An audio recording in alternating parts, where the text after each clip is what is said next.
The idea of the Great March was around for the last year or so.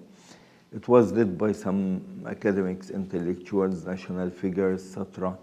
And they were pushing for it. Even some political organizations was discussing that, but nobody has the the ability to implement that. Hillary Clinton was giving a speech after a Trump decision to move Jerusalem, and she mentioned rightly that what Israel will do, I mean, if tens of thousands of refugees decide to practice their right of return, and they marched from Gaza towards the border. Things cannot be settled the Trump way. I think this was the trigger point. The civil society in Palestine was consulted, and we were encouraging very much, especially, I mean, Gaza cannot tolerate any confrontation with Israel militarily and otherwise due to the disastrous situation it has. Kafka thing in the whole issue, when everybody was expecting Gazans to be suicide bombers, to be occupator of ISIS, to have extremism, because they have nothing to lose and the situation disastrous.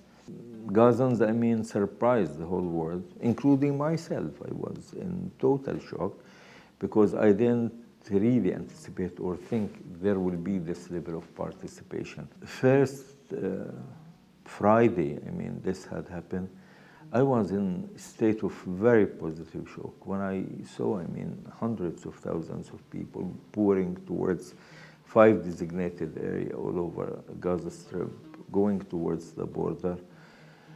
These hundreds of thousands of people did nothing wrong. They were either with the flags or demonstrations or sitting, somewhere eating, somewhere playing soccer, somewhere playing volleyball. There was some dabke, 1 or 2 stages for singing national songs. So it was like parade. And you see the pictures of Martin Luther King and the pictures of Nelson Mandela. It's amazing. Mahatma Gandhi is there. Hallelujah. I mean that's good. But out of the blue and for no reason, while no single Israeli soldier injured or his life endangered or harassed, we began to see people, I mean, being shot by these snipers who know the faces and know the body, and they know exactly what they are doing. Shooting on children, shooting on paramedicals, on journalists, who are very obvious.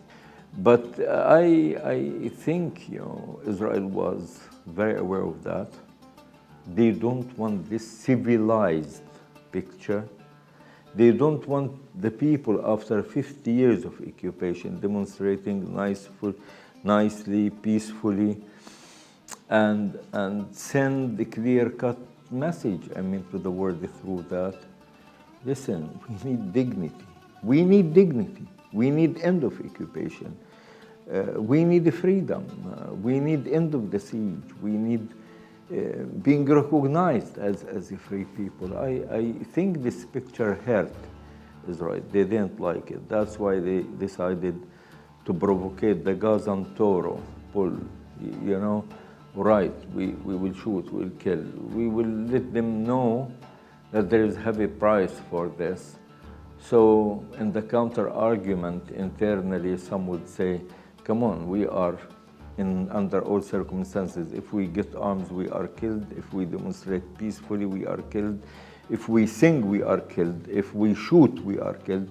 I think that was the Israeli, target. And because security was, as I told you, 15 weeks. Not a single Israeli soldier has been injured, and there is no reason whatsoever for what Israel is doing.